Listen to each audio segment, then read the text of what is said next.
മാധ്യമങ്ങളെ, അവരുടെ അവകാശങ്ങളെ, സ്വാതന്ത്ര്യത്തെ അട്ടിമറിക്കാൻ ശ്രമിക്കുന്ന ഒരു ഗവൺമെൻറ്റുണ്ട് ഇന്ത്യയിൽ. എല്ലാ തരത്തിലും മാധ്യമങ്ങളെ ശ്വാസം മുട്ടിക്കുന്ന ഗവൺമെൻറ്റാണ്. ഡെമോക്രസിയുടെ പ്രധാനപ്പെട്ട തൂണായ മാധ്യമങ്ങളെ ചൊൽപ്പടിയിലാക്കാൻ നടത്തുന്ന അത്തരം ശ്രമങ്ങളുമായി കേന്ദ്ര ഗവൺമെൻറ് രംഗത്ത് വന്ന എല്ലാ ഘട്ടങ്ങളിലും കമ്മ്യൂണിസ്റ്റ് പാർട്ടി അചഞ്ചലമായി നിന്നിട്ടുണ്ട് മാധ്യമങ്ങളുടെ കൂടെ. നാളെയും പാർട്ടി അങ്ങനെ നിൽക്കും. കേരളത്തിലെ LDFിൻ്റെ അവിഭാജ്യമായ ഭാഗമാണ് കമ്മ്യൂണിസ്റ്റ് പാർട്ടി. ചർച്ചകളിലെ പൊതുവായ സ്പിരിറ്റ് LDFിനെ ശക്തിപ്പെടുത്തിക്കൊണ്ട് വരുന്ന ലോക്സഭാ തെരഞ്ഞെടുപ്പിൽ LDFിൻ്റെ വിജയത്തിന് വേണ്ടി എല്ലാ സ്ഥലങ്ങളിലും കമ്മ്യൂണിസ്റ്റ് പാർട്ടിയുടെ എല്ലാ ശേഷിയും സമാഹരിച്ച് അവതരിപ്പിക്കണമെന്നാണ് ഞങ്ങളുടെ ലക്ഷ്യം. 20-ൽ 20 സീറ്റുകളും വിജയിക്കണമെന്നാണ്. രാഷ്ട്രീയമായി നോക്കുമ്പോൾ ഇന്ത്യ നേരിടുന്ന ഏറ്റവും വലിയ ആപത്തായ RSS BJP ഗവൺമെൻറ് താഴത്തിറക്കിയേ തീരും. പകരമുണ്ടായി വരുന്ന ഗവൺമെൻറ് മിക്കവാറും ഇന്ത്യ സഖ്യത്തിൻ്റെതായിരിക്കും. ആ ഗവൺമെൻറ്റിനെ ശക്തിപ്പെടുത്താനായി ഉറപ്പാക്കേണ്ടത് നിർണായക വേളകളിൽ പതറാത്ത, BJPയുടെ സമ്മർദ്ദങ്ങളിലോ പ്രലോഭനങ്ങളിലോ വീഴാത്ത MPമാർ ജയിച്ച് ഇവിടെ നിന്ന് പോകണമെന്നുള്ളതാണ്. ആ ഗ്യാരണ്ടി ഉള്ളത് ഇടതുപക്ഷ MPമാരെ സംബന്ധിച്ച് മാത്രമായിരിക്കും. ഇടതുപക്ഷേതരായിട്ടുള്ള പോലെ പലരും ഇന്ത്യയും കേരളവും കണ്ടിട്ടുണ്ട്. നിർണായക വേളയിൽ കവാത്ത് മറന്നവരാണ്. ഇന്നലെ ഉറങ്ങാൻ പോയപ്പോൾ ചിലർ കോൺഗ്രസ് ആയിരുന്നു, നേരം വെളുത്തപ്പോൾ ചിലർ BJP ആയിട്ടുണ്ട്. ഒന്നും രണ്ടും ആൾക്കാരല്ല, ഒരു കാലഘട്ടം മുഴുവനും കോൺഗ്രസ് അത് കാണിച്ചിട്ടുണ്ട്. ഗാന്ധി നെഹ്റു മൂല്യങ്ങളെ മറന്നുകൊണ്ടാണ് അത് ചെയ്തിട്ടുള്ളത്. ഇപ്പോൾ ഒരു വലിയ പ്രശ്നമുണ്ട് ഇന്ത്യയിൽ. അയോധ്യയിലെ രാമക്ഷേത്ര നിർമ്മാണം എല്ലാവർക്കും അറിയാം. ഒരു അമ്പലം ഉണ്ടാകുന്നതിന് ആരും എതിരല്ല, അമ്പലമുണ്ടാകട്ടെ. പക്ഷെ ബാബറി പള്ളി പൊളിച്ചു മാറ്റി അതേ സ്ഥലത്ത് എന്ന് പറഞ്ഞാൽ ഇന്ത്യൻ മതേതര മൂല്യങ്ങളുടെ നെഞ്ചിൽ കഠാര കുത്തിയിറക്കിയ സ്ഥലമാണത്. ആ പള്ളി പൊളിച്ചു മാറ്റിയിട്ട് അതേ സ്ഥലത്ത് പണിത ഒരു അമ്പലത്തിൻ്റെ ഉദ്ഘാടനമാണ് 12-ാം തീയതി. അതിനുവേണ്ടിയാണ് BJP ക്ഷണിക്കുന്നത്. ആ ക്ഷണത്തിൻ്റെ മുമ്പിൽ അർത്ഥമുണ്ട്. BJPക്ക് വർഗീയ ഭ്രാന്തിൻ്റെ അടിസ്ഥാനത്തിൽ മതഭേദം വളർത്തി വോട്ട് പിടിക്കൽ രാഷ്ട്രീയമാണ് അവരുടെ. അത് BJP രാഷ്ട്രീയമാണ്. അതിൻ്റെ ഭാഗമായി എല്ലാവരെയും വിളിച്ചേക്കാം അവർ. അതും രാഷ്ട്രീയ കൗശലമാണ്.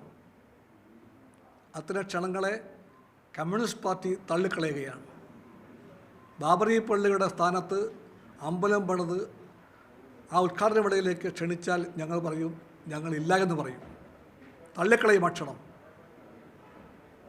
അങ്ങനെ പറയേണ്ട പാർട്ടിയാണ് ഞങ്ങളുടെ അഭിപ്രായത്തിൽ കോൺഗ്രസ് പാർട്ടി. പക്ഷെ കോൺഗ്രസ് പാർട്ടിക്ക് അത് പറയാൻ കഴിയുന്നില്ല. എന്താ ഈ മാറ്റമുണ്ടായി? കോൺഗ്രസ് ആരുടെ പാർട്ടിയാണ്? മഹാത്മാഗാന്ധിയുടെ പാർട്ടിയാണെങ്കിൽ, നെഹ്റുവിൻ്റെ പാർട്ടിയാണെങ്കിൽ ആ പാർട്ടിക്ക് പതറിച്ച പാടില്ല. കേരളത്തിലെ നേതാക്കൾ പറയുകയാണ് ഞങ്ങൾ പറയേണ്ട കാര്യമല്ല, അത് ദേശീയ കാര്യമാണ്. ദേശീയ കാര്യമാകട്ടെ ഏത് കാര്യവുമാകട്ടെ RSS ആണ്, BJP ആണ്, ബാബറി പള്ളിയാണ്. തകർത്തത് കോൺഗ്രസ് എന്നറിയാം, നല്ലവണ്ണം അറിയാം. തകർത്തത് BJP ആണ്, RSS ആണ്. ആ തകർത്തിയിടത്ത് ഒരു പള്ളി പണിയുമ്പോഴത്തേക്ക് ഞങ്ങൾ പുകല്ലെന്ന് പറയാൻ വേണ്ടി ഇത്ര താമസത്തിനാണ് കോൺഗ്രസ്സിൽ. ഞങ്ങൾ വെറുതെ പറയുകയല്ല. കോൺഗ്രസ് അതിൻ്റെ യഥാർത്ഥമായ കർത്തവ്യങ്ങളെ മറന്നുപോയി. ആ മറന്നുകൊണ്ടാണ് നേരത്തെ പറഞ്ഞ പോലെ രാത്രിയിൽ ചിലർ കിടക്കുമ്പോഴത്തേക്കും കോൺഗ്രസ്സാണ്, നേരം വെളുക്കുമ്പോഴത്തേക്കും BJP അവസ്ഥ ഉണ്ടാകുന്നത്. അതുകൊണ്ട് പറയുകയാണ്, ഇന്ത്യ സഖ്യം ഉയർത്തിപ്പിടിക്കാൻ ശ്രമിക്കുന്ന മതേതര മൂല്യങ്ങൾക്ക് ആത്യന്തികമായ വിജയമുണ്ടാകണമെങ്കിൽ കേരളത്തിൽ നിന്ന് പോകേണ്ട 20 പേരും ഇടതുപക്ഷക്കാരാകണം. ആ കാഴ്ചപ്പാടിൽ കമ്മ്യൂണിസ്റ്റ് പാർട്ടി വരും ദിനങ്ങളിൽ LDF എല്ലാ ശക്തികളുടെയും കൂടെ കൈകോർത്ത് പിടിച്ചുകൊണ്ട് LDFിൻ്റെ വിജയത്തിന് വേണ്ടി നിങ്ങളുടെ പങ്ക് നിറവേറ്റും. കേരളത്തിലെ ഗവർണർ ശരിക്കു പറഞ്ഞാൽ ഗവർണർ പദവിയുടെ ഭരണഘടനാപരമായ കടമയെപ്പറ്റി അറിയാത്ത ആളെന്ന് പറയാൻ ഖേദമുണ്ട്. പക്ഷേ സംഭവം അതാണ്. BJPയെ പ്രീതിപ്പെടുത്താൻ വേണ്ടിയുള്ള പരക്കം പാച്ചിലിൽ അദ്ദേഹം എവിടെ വരെ പോകുമെന്ന് ആർക്കും പറയാൻ പറ്റില്ല.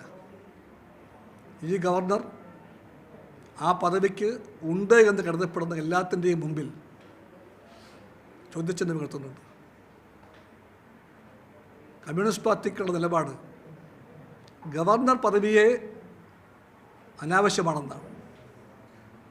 കൊളോണിയൽ ഭൂതകാലത്തിൻ്റെ അവശിഷ്ടമാണത്. വൈസ്രോയ് വാഴ്ചയുടെ ഭാഗമാണത്. സ്വതന്ത്രം കിട്ടി ഇത്രയും കൊല്ലമായിട്ടും ഗവർണർമാരെ വാഴിക്കുന്നത് ശരിക്കു പറഞ്ഞാൽ ഒരു അനാവശ്യമായ കാര്യമാണ് എന്നാണ് CPI നിലപാട്. പക്ഷെ എന്തായാലും ഗവർണർമാർക്ക് നല്ല വ്യക്തത വേണം. എന്താണ് അവരുടെ പരിധിയെന്ന്. സംസ്ഥാനങ്ങളിലെ തിരഞ്ഞെടുക്കപ്പെട്ട ഗവൺമെൻറ്റിൻ്റെ മേൽ ഇഷ്ടമുള്ളതൊക്കെ ചെയ്യാൻ ഒരു ഗവർണർക്കും അധികാരമില്ല. ഭരണഘടന അത് കൊടുക്കുന്നുമില്ല. ഇല്ലാത്ത അധികാരമെല്ലാം ഉണ്ടെന്ന് പറഞ്ഞുകൊണ്ട് എവിടെയും കൈവച്ചുകൊണ്ട് സംസ്ഥാന നിയമസഭ പാസാക്കിയ ബില്ലുകളെപ്പോലും പിടിച്ചു വയ്ക്കുന്ന ഈ ഗവർണർ വാഴ്ച അത് ഡെമോക്രസിയുടെ അടിസ്ഥാന പ്രമാണങ്ങളെ വെല്ലുവിളിക്കുന്നതാണ്. അതിനെ ചോദ്യം ചെയ്തുകൊണ്ടും പാർലമെൻ്ററി വ്യവസ്ഥയെ താർക്കാൻ ശ്രമിക്കുന്ന BJP രാഷ്ട്രീയത്തിൻ്റെ മുമ്പിൽ ഇന്ത്യ തോറ്റുകൊണ്ടെന്ന് പ്രഖ്യാപിച്ചുകൊണ്ടും ഒരു രാഷ്ട്രീയ ക്യാമ്പയിനിലേക്കും കമ്മ്യൂണിസ്റ്റ് പാർട്ടി നീങ്ങും. ഇന്ത്യൻ ജനാധിപത്യം, പാർലമെൻ്ററി ഡെമോക്രസി, അതിൻ്റെ എല്ലാത്തിൻ്റെ അടിസ്ഥാനമാണ് പ്രതിപക്ഷവും ചർച്ചകളും. പ്രതിപക്ഷത്തെ MPമാരെല്ലാം പുറത്താണിപ്പോൾ. 3 മാസത്തേക്ക് സസ്പെൻഡ് ചെയ്യപ്പെട്ട MPയാണ് ഞാൻ. ചിലരുടെ സസ്പെൻഷൻ ആ സെഷൻ്റെ കാലാവധി കഴിയും വരെയായിരുന്നു. പക്ഷേ കുറച്ച് പേർ സസ്പെൻഡ് ചെയ്യപ്പെട്ടത് 3 മാസത്തേക്കാണ്. അതിലാണ് ഞാനും സന്തോഷവും ബ്രിട്ടാസും എന്ന ചിലരൊക്കെ ഉള്ളത്. ഞങ്ങൾക്കതിൽ ഭയപ്പാടൊന്നുമില്ല. അത് ബഹുമതിയാണ്. പാർലമെൻറ്റിലേക്ക് കുഴപ്പക്കാരെ പിടിച്ചുകൊണ്ട് വന്ന വിഷവാതകമാണെങ്കിൽ എന്തുണ്ടാക്കാമായിരുന്നു. അത് വിഷവാതകമല്ല, ഭാഗ്യത്തിന് പുകവാതകമായിരുന്നു. ആ പുകയുമായി അകത്ത് കയറിയ ആൾക്കാരെ കൂട്ടിക്കൊണ്ട് വന്നവരാരാണ്? ഒരു BJP MPയാണ്. ആ MPയെ ഗവൺമെൻറ് സംരക്ഷിക്കുകയാണ്. അതുപോലെ തന്നെ ഇതിനെപ്പറ്റി ഒരു സ്റ്റേറ്റ്മെൻറ്റ് വേണം ഗവൺമെൻറ് ഭാഗത്തു നിന്ന്. ഇതാണ് ഞങ്ങൾ ചെയ്ത കുറ്റം. കമ്മ്യൂണിസ്റ്റ് പാർട്ടിക്ക് വേണ്ടി, ഇന്ത്യ സഖ്യത്തിലെ എല്ലാവർക്കും വേണ്ടി ഞാൻ പറയുന്നു, ആ കുറ്റം ഞങ്ങൾ ഇനിയും ആവർത്തിക്കും. ഈ സംഭവത്തെപ്പറ്റി ഒരു സ്റ്റേറ്റ്മെൻറ്റ് വിളിച്ച് ഞാൻ കൂട്ടക്കാത്ത ആഭ്യന്തരമന്ത്രി, പ്രധാനമന്ത്രി, അവർക്ക് എന്തധികാരം അങ്ങനെ ചെയ്യാൻ? ഭരണഘടനയാണ് എല്ലാത്തിൻ്റെ അടിസ്ഥാനമെങ്കിൽ അവർ അക്കൗണ്ടബിളാണ് to the parliament, to the people. അതവർ ചെയ്യുന്നില്ല. ഈ 2 വിഷയങ്ങളും പാർലമെൻ്ററി ഡെമോക്രസിയുടെ ലക്ഷ്യങ്ങൾ ഉയർത്തിപ്പിടിച്ചുകൊണ്ടും ഗവർണർ പദവിയെ രാഷ്ട്രീയ ചട്ടുകമാക്കുന്ന ഏർപ്പാടിനെ ചോദ്യം ചെയ്തുകൊണ്ടും രാജ്ഭവനെ BJPയുടെ ക്യാമ്പ് ഓഫീസാക്കുന്ന ഏർപ്പാടിനെ ചോദ്യം ചെയ്തുകൊണ്ടും ഉള്ള രാഷ്ട്രീയ ക്യാമ്പയിനിലേക്കും കമ്മ്യൂണിസ്റ്റ് പാർട്ടി നീങ്ങും.